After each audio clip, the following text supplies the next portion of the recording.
Salam Bapak Saudaraku sekalian di mana saja berada pada pagi ini. Salam damai sejahtera. Di mana di pada pagi hari ini kita masih bisa tatap muka untuk merenungkan kebenaran firman Tuhan. Jadi ini semua Bapak Saudaraku kita rasakan oleh tuntunan penyertaan pelindungan Tuhan, sehingga di pada pagi hari ini kita masih bisa merenungkan firman-firman kebenaran. Jadi itu Bapak Saudaraku, mari kita mengucap syukur kepada Tuhan di mana di pada pagi hari ini kita masih bisa menghirup udara yang segar. Sebelum kita membaca firman Tuhan, terlebih dulu kita berdoa kepada Tuhan mengucap syukur. Mari sama-sama kita berdoa.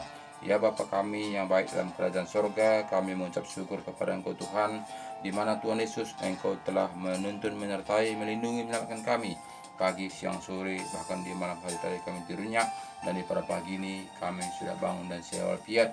Itu semua Tuhan Yesus kami rasakan oleh tuntunan penyertaan perlindungan-Mu. Kami percaya Bapa, tuntunan-Mu, penyertaan perlindungan-Mu, sehingga pada pagi hari ini Engkau masih membangun kami dengan sehat walafiat. Dan di pada pagi hari ini Tuhan Yesus, di mana saja berada Bapak Ibu Saudaraku sekalian di pada pagi hari ini, kami percaya Bapa, Engkau tetap campur tangan, Engkau berkarya, Engkau membukakan rahasia firman-Mu, sehingga firman yang kami dengar ini Tuhan bisa kami pakai dan bisa kami jalankan seturut dengan kehendak-Mu. Terima kasih Bapa, di dalam nama Yesus kami berdoa dan bersyukur. Haleluya. Amin. Shalom Bapak Ibu Saudaraku sekalian di mana saja berada di pada pagi hari ini. Terima kasih banyak di mana di pada pagi hari ini masih menyempatkan waktunya untuk bersama-sama kita membaca firman kebenaran.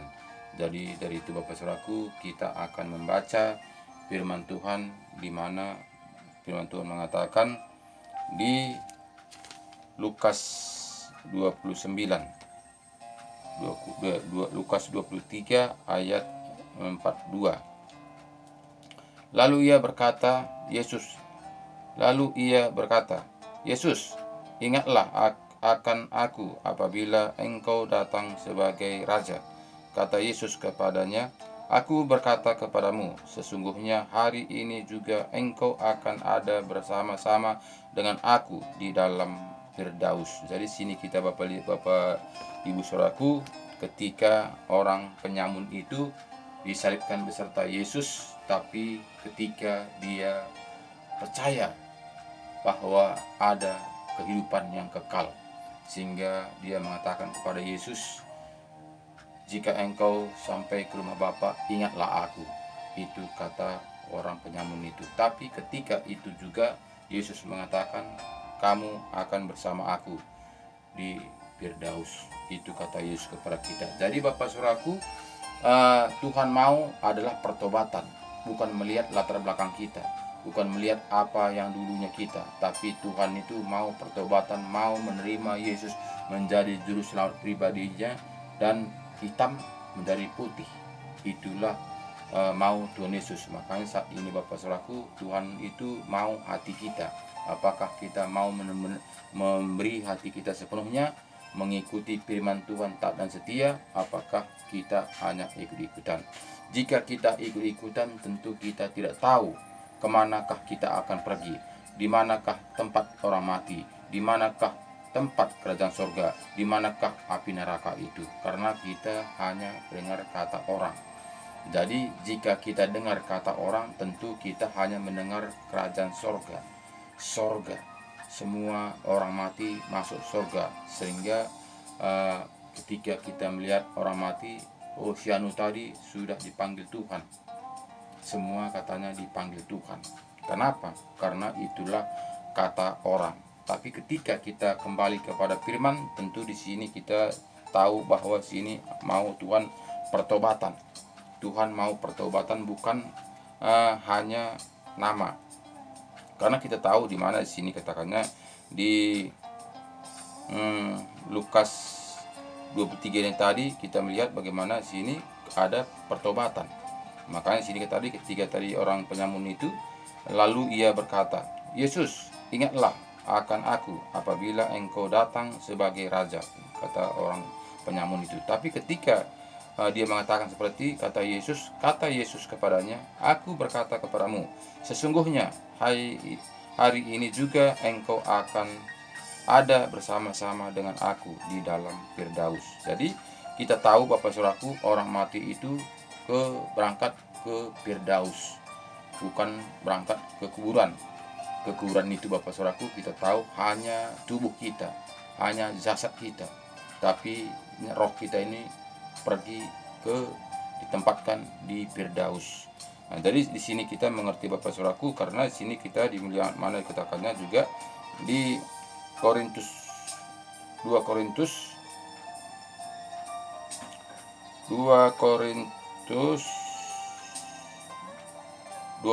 12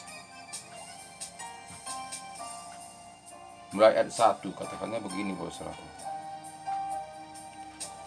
Aku harus bermegah sekalipun memang hal itu tidak ada faedahnya.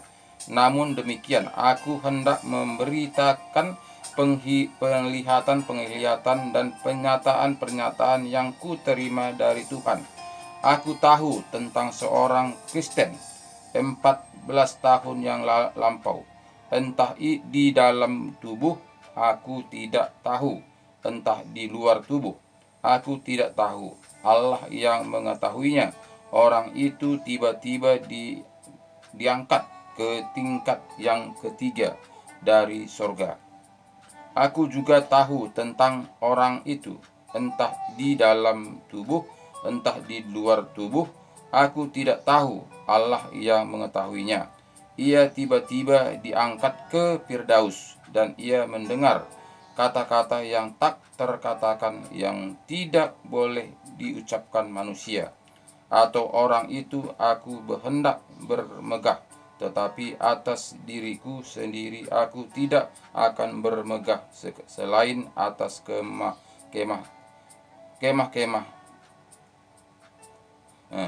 kelemahanku. Jadi sini kita melihat bagaimana Rasul Paulus juga melihat atau itu katanya, atau dalam penglihatan atau dalam kenyataan itu nggak tahu, Tuhanlah yang tahu katanya. Di sini tadi katakan bahkan kita seorang orang yang taat dan setia adalah berangkat ke taman Firdaus. Jadi bukanlah berangkat ke sorga. Jadi jelas di sini katakannya tadi, kita buat sementara kita itu berangkat ke Firdaus. Ketika kita mati, kita meninggalkan, pisah dari jasad kita, dari tubuh kita ini, kita akan ditaruh sementara ke Firdaus, taman Firdaus. Nah, jadi ketika nanti Yesus datang kedua kalinya, barulah kita akan dihakimi menurut perbuatan kita. Nah, jadi ini Bapak Saudaraku, kita harus mengerti bahwa kita ini bukannya di kuburan, tapi kita ini ke taman Firdaus. Nah, kenapa? Karena sini kita melihat di mana seperti Lazarus. Lazarus, bagaimana kita melihat Lukas 16, bahwa kita lihat bagaimana di sini tentang Lazarus dan orang kaya. Nah, jadi sini kita melihat bagaimana ketika dia mati, meninggalkan dunia ini, sehingga dia diangkat.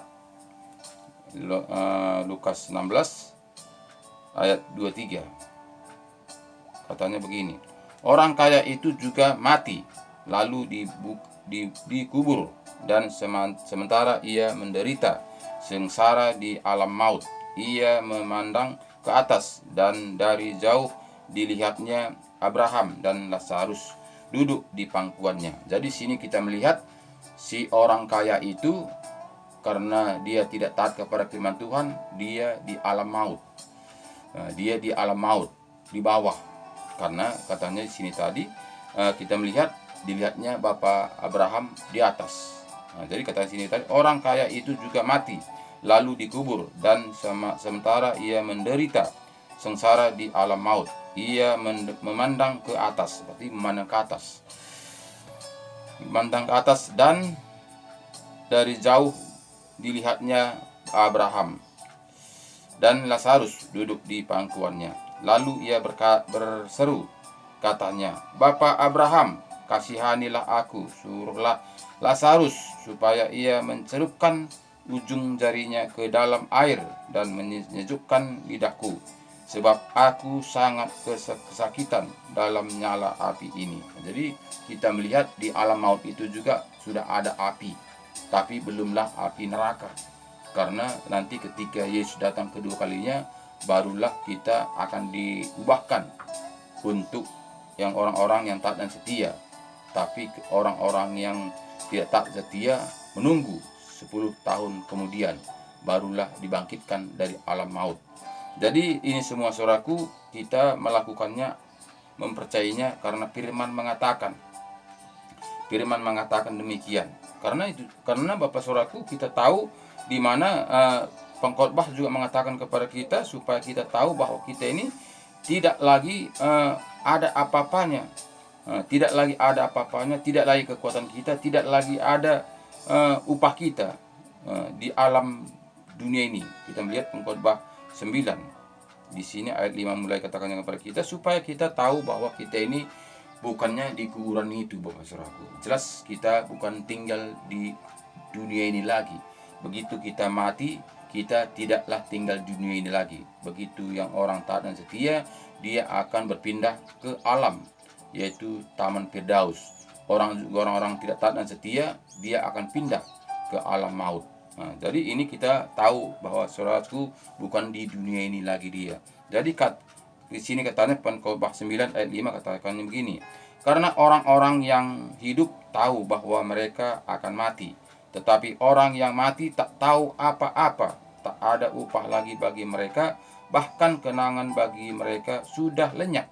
Baik kasih mereka maupun kebencian dan kecemburuan mereka sudah lama hilang, dan untuk selama-lamanya tak ada lagi bagian mereka dalam segala sesuatu yang terjadi di bawah matahari. Jadi sangat jelas tidak lagi ada kuasa, tidak lagi haknya lagi di bawah matahari ini, di dunia ini.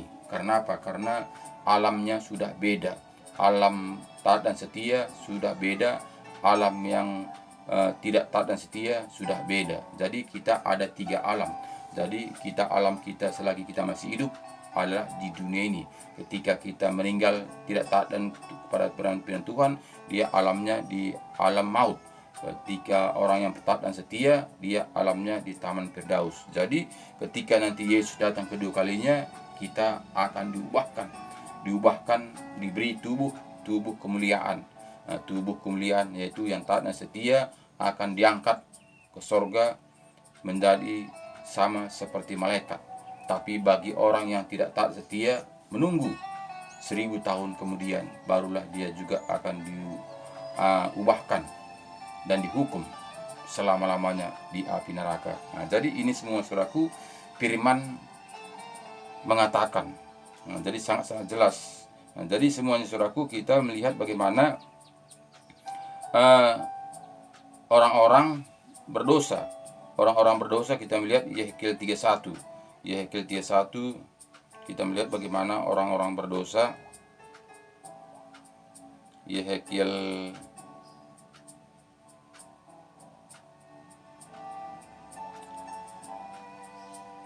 31 ayat 14. Katanya begini, semuanya ini terjadi supaya segala pohon yang di tepi air jangan meninggikan dirinya, dan puncaknya jangan dijulurkan sampai ke langit, dan supaya pohon-pohon besar yang yaitu semua yang menghisap banyak air jangan tetap berdiri di dalam kecongkakannya, sebab mereka semuanya telah diserahkan ke dalam maut, ke dalam bumi yang paling bawah, di tengah anak-anak manusia yang telah turun ke liang kubur. Jadi sini katanya tadi orang-orang yang berdosa, yang congkak dan sebagainya itu akan di alam maut, di bawah. Nah, jadi jelas katanya alam maut itu di bawah. Karena jelas ini tadi katakan kepada kita Di sini tadi di Yeskiel 31 ayat 41 ayat 14 mengatakan semuanya ini terjadi supaya segala pohon yang di tepi air jangan meninggikan dirinya dan puncaknya jangan dijulurkan sampai ke langit, dan supaya pohon-pohon besar yang yaitu semua yang menghisap banyak air. Jadi sini katanya tadi pada Bapak Saudaraku, pohon itu adalah seperti orang-orang yang hebat, orang-orang kaya. Nah, orang-orang yang kaya yang congkak. Jadi sini tadi diumpamakan dengan pohon. Makanya semua katanya tadi semuanya ini terjadi supaya segala pohon yang di tepi air jangan meninggikan dirinya dan puncaknya jangan dijulurkan sampai ke langit, dan supaya pohon-pohon besar yaitu semua yang menghisap banyak air. Jadi ke sini katanya tadi pohon-pohon yaitu kita melihat supaya jangan bermegah. Orang-orang kaya supaya jangan megah, orang-orang yang wah supaya jangan bermegah. Karena kita tahu di sini jelas tadi yang congkak dan sebagainya, yaitu semua yang menghisap banyak air jangan tetap berdiri di dalam kecongkakannya, sebab mereka semuanya telah diserahkan ke dalam maut, ke dalam bumi yang paling bawah, di tengah anak-anak manusia yang telah turun ke liang kubur. Nah, jadi sini katakan tadi orang-orang kaya jangan congkak. Makanya diperumpamakan tadi dengan pohon yang menghisap air, menjulur. Jadi menghisap airnya. Nah, jadi katanya sini ini seumpamakan seperti orang-orang kaya. Nah, jadi ini supaya katanya tadi kepada kita tadi orang-orang congkak. Nah, jadi sini katanya tadi bahwa jelas di sini tadi orang-orang yang congkak dan sebagainya itu akan ke alam maut, yaitu di bawah katanya. Jadi semuanya Bapak Saudaraku, kita harus kembali kepada firman Tuhan supaya kita tekun untuk melakukan firman Tuhan bagaimana seturut dengan cara yang dikehendaki Tuhan. Karena di sini kita melihat bagaimana seharusnya menjadi pelaku firman adalah sesuai dengan kehendak Tuhan. Karena sangat-sangat jelas kita melihat bagaimana Yohanes 5 sebagai orang-orang pelaku firman, supaya kita tahu Yohanes 5 mengatakan kepada kita ayat 24, Yohanes 5 ayat 24 mengatakan kepada kita, Aku berkata kepadamu, sesungguhnya barang siapa mendengar perkataanku dan percaya kepada Dia yang mengutus aku, ia mempunyai hidup yang kekal dan tidak turut dihukum, sebab ia sudah pindah dari dalam maut ke dalam hidup. Nah, jadi kita di sini suruh kita supaya kita taat dan setia untuk melakukan firman-firman kebenaran. Jadi jika kita taat dan setia, berarti kita sudah berpindah dari alam maut mendapatkan hidup yang kekal. Karena Tuhan mau adalah perubahan hitam menjadi putih. Nah, taat dan setia melakukan firman Tuhan, itu mau Tuhan kepada kita. Jadi kita melihat bagaimana juga sambungannya dari Yohanes 8 ini.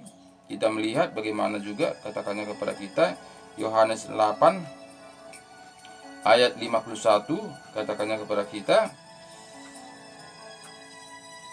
ayat 51 berkata begini, Aku berkata kepadamu, sesungguhnya barang siapa menuruti firmanku, ia tidak akan mengalami maut sampai selama-lamanya. Jadi kita katakannya kepada kita, jika kita mau melakukan firman Tuhan dengan taat dan setia, kita tidak akan masuk ke alam maut. Nah, jadi tapi kita mendapatkan kehidupan yang kekal itu. Jadi itu tidaklah gampang jika kita mengalaminya secara daging. Harus kita menanggalkan kedagingan kita, menanggalkan ego kita, menanggalkan harga diri kita, sehingga kita memikul salib mengikut Tuhan Yesus. Jadi sangatlah berat jika kita mengalaminya cara logika, dengan cara kedagingan kita. Kita tidak akan mampu. Karena apa? Karena di sini katanya jelas tanya kepada kita, tetapi aku tidak mencari hormat bagiku. Ada satu yang mencarinya, dan Dia juga yang menghakimi. Aku berkata kepadamu, sesungguhnya barang siapa menuruti firman-Ku, ia tidak akan mengalami maut sampai selama-lamanya. Dari sini kita katakan tadi, yang melakukan firman tidak akan mendapatkan maut, karena sini semuanya kita adalah firman yang menjelaskan. Firman yang menjelaskan bukanlah karena karena kita, tapi karena Tuhan Yesus. Firman Tuhan Yesus mengatakan. Jadi kita melihat bagaimana juga di Roma 6 ini. Di Roma 6 juga mengatakan kepada kita, ayat 23, jelas katanya kepada kita, sebab upah dosa ialah maut, tetapi karunia Allah ialah hidup yang kekal dalam Kristus Yesus Tuhan kita. Jadi sini katanya upah maut adalah dosa, karena jika kita masih berbuat dosa, belum lagi bertobat, sehingga upahnya adalah maut. Nah, jadi Bapak Saudaraku, supaya kita orang mati itu tidaklah langsung dihukum, langsung masuk surga. Tidak, tapi kita sebelum datang Yesus ke dunia, kita dibuat di alam lain. Seperti orang taat dan setia, dia diangkat di Taman Firdaus. Tapi orang-orang yang tidak taat dan setia, dia akan masukkan ke alam maut. Sampai kita dibangkitkan, Yesus datang ke dunia ini, kita dibangkitkan, diberi tubuh surgawi, kita akan memerintah 1000 tahun. Barulah orang-orang yang tidak taat dan setia akan dibangkitkan. Jadi yang dibangkitkan terlebih dahulu adalah orang yang taat dan setia. Orang taat dan setia, ketika Yesus datang ke dunia ini, kita akan dibangkitkan dari Taman Firdaus. Dari itu diberikan tubuh kemuliaan, kita akan bersama-sama Tuhan Yesus seperti malaikat memerintah dunia yang baru. Dan di situ kita bagaimana melihat orang-orang yang tidak taat setia masih di alam maut. Dia menunggu 1000 tahun kemudian barulah dia dibangkitkan. Ini semuanya saudaraku, firman mengatakan. Karena saya juga Bapak saudaraku tidak menggali kebenaran firman Tuhan ini lebih jauh. Tapi karena firman Tuhan mengatakan, itulah yang saya dapatkan, itulah saya bagikan di pada pagi hari ini, supaya kita tahu di manakah orang mati itu. Jadi bukanlah orang mati itu menunggu tetap di kuburan, menunggu kedatangan Yesus kedua kalinya. Nah, jadi kita tahu Bapak saudaraku, bukan asal dia sudah ada lambang salib itu pasti sudah masuk ke dalam kerajaan surga. Itu belumlah jaminan, karena Kristen itu hanya banyak lambang. Kristen itu artinya pengikut Yesus. Seharusnya dia melakukan seturut dengan apa yang tertulis di dalam kitab. Karena apa? Karena dia pengikut Yesus. Tapi banyak saat ini kita melihat Bapak saudaraku tidak melakukan seturut dengan apa kata Yesus. Berarti bukan Kristen, berarti bukan pengikut Yesus, walaupun dia mengatakan saya ini orang Kristen. Jadi jika kita mengaku kita ini orang Kristen, berarti kita sudah pelaku firman. Karena kita itu adalah artinya pengikut Yesus, artinya kita itu mengikut seperti Tuhan Yesus. Jadi harus kita Bapak saudaraku menyadari siapa kita sebenarnya ini. Apakah kita memang betul-betul sudah menjadi pelaku firman Tuhan Yesus, mengikut Tuhan Yesus, apakah hanya nama Kristen, artinya pengikut Kristus. Jadi jika kita itu memang betul-betul pengikut Kristus, berarti kita mau rajin membaca firman Tuhan ini dan mau melakukannya dan mempraktekkannya dalam kehidupan kita. Jika kita tidak melakukan dan mempraktekkan firman Tuhan ini taat dan setia, masih dalam pertanyaan, di manakah kita ini? Jangan kita nanti hanya dinebokkan. Kita merasa kita sudah nyaman, kita sudah merasa tenang, kita sudah merasa kita selamat. Ternyata depan kita ada jurang, yaitu jurang kebinasaan. Jadi marilah Bapak Ibu Saudaraku, marilah kita kembali kepada firman-firman kebenaran di mana Alkitab yang kita percayai, supaya kita jangan dininabobokan oleh penghuni dunia ini, supaya kita jangan nanti dibakar selama-lamanya. Jika kita mengikuti seturut dengan apa yang diajarkan Tuhan Yesus, tentulah kita sudah mendapatkannya. Karena Yesus sudah menjanjikan kepada kita akan diberikan mahkota kerajaan sorga, dan kitalah ahli waris itu. Jadi terima kasih Bapak Ibu Saudaraku di mana saja berada pada saat ini. Mari kita saling menguatkan satu sama lain, mendoakan satu sama lain, menopang satu sama lain. Kita nggak boleh egois, nggak boleh kita mementingkan diri sendiri, tapi kita berbagi. Seberapapun firman yang kita ngerti, kita bagikan kepada sesama kita, supaya kita saling menguatkan satu sama lain. Seperti saya, saudaraku, saya ini tidak tahu apa-apa, tapi saya mau berbagi apa pengalaman-pengalaman yang saya dapatkan, sehingga saya pada pagi hari ini mau membagi firman kepada semua Bapak Ibu Saudaraku di mana saja berada pada pagi ini. Bukan karena kekuatan saya, bukan karena kehebatan saya, tapi semuanya itu karena Tuhan menyertai saya, sehingga apa yang ditaruh Tuhan pada saya ini, saya mau berbagi, mengingatkan kepada kita, bukan mengajari, tapi mengingatkan supaya kita ini kembali kepada firman-firman kebenaran. Baik juga Bapak Ibu Saudaraku, baik juga hamba-hamba Tuhan di mana saja berada pada pagi hari ini, marilah tuntunlah, tegur aku jika aku tidak seturut dengan apa yang diajarkan Tuhan Yesus kepada saya. Karena saya juga tidak sekolah, tidak belajar tentang kebenaran firman Tuhan ini. Jadi banyak kekurangan kelemahan saya. Jadi Bapak Ibu Saudaraku, apalagi hamba-hamba Tuhan yang luar biasa, yang ajari saya, topang saya. Marilah komen firman saya yang sampai saya bagikan ini, supaya saya mengerti bagaimana jalan-jalannya Tuhan, supaya saya tidak merasa firman saya bagikan ini sudah benar, karena saya ini tidak ada sekolah. Jadi ini saya memang kandidat karena Tuhan memakai saya. Jadi saya hanya pengalaman hidup saya, bagaimana Tuhan menuntun saya, sehingga itulah saya bagi kepada Bapak Ibu Saudaraku. Saya bukan mengajari, tapi saya ini mau berbagi rasa, dan saya mau Bapak Ibu Saudaraku mengoreksi saya, supaya saya lebih mengerti tentang kebenaran firman Tuhan ini, supaya kita saling menguatkan satu sama lain, menopang satu sama lain, mendoakan satu sama lain, supaya kita tetap kuat memegang kebenaran firman Tuhan dalam kehidupan kita, sampai kita nanti jumpa bersama-sama Tuhan Yesus. Terima kasih banyak. Tuhan Yesus memberkati kita. Shalom.